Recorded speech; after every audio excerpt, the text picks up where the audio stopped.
Dans cette vidéo, vous allez découvrir les techniques de gestion intégrée des nuisibles ou IPM. Elle est basée sur des observations minutieuses en champ pour diagnostiquer les stades de développement du ravageur et utiliser des méthodes appropriées pour sa gestion. Cette vidéo décrit comment la lutte biologique, qui est une partie importante de la lutte intégrée, peut aider à lutter contre le ravageur. Elle nécessite très peu de ressources. La vidéo présente ainsi les alternatives lorsque le biocontrôle ne donne pas de résultats et que vous devez pulvériser votre culture. Vous avez là un beau champ de niébé. Mais lorsque nous le visitons et que nous faisons des observations minutieuses, nous voyons d'étranges taches sur les feuilles. Ces taches sont des œufs de foreur de gousses de niébé. À l'intérieur de l'œuf, une jeune chenille va se développer.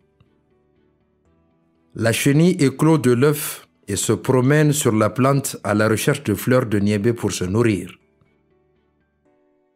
La jeune chenille perce un trou et s'introduit dans la fleur de niébé pour se nourrir. Les fleurs attaquées par les chenilles peuvent être détectées par la présence d'excréments autour du trou.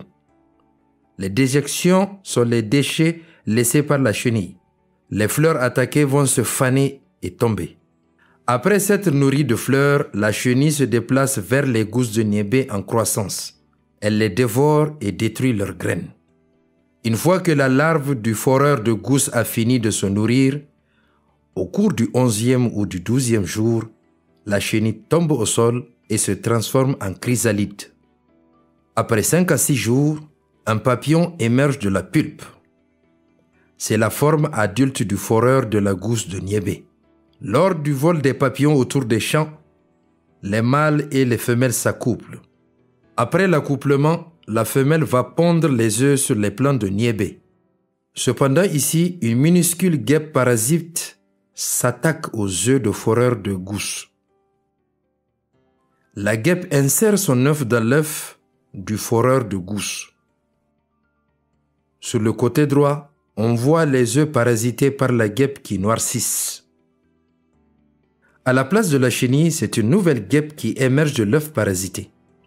L'œuf ayant été tué, il n'y a plus de chenille qui émerge pour causer des niébé. Pendant que les guêpes volent autour du champ, la femelle rencontre un mâle et s'accouple. Après l'accouplement, la femelle va parasiter d'autres œufs de foreur de gousse en insérant ses œufs. En tuant l'œuf du foreur de gousse, la guêpe parasite contribue à maintenir la culture de niébé à l'abri des dommages causés par ce ravageur. L'action de tuer l'œuf du ravageur par la guêpe est appelée lutte biologique ou biocontrôle. Souvent, ces guêpes et d'autres agents de biocontrôle tels que les fourmis et les araignées empêchent le développement du foreur de gousse.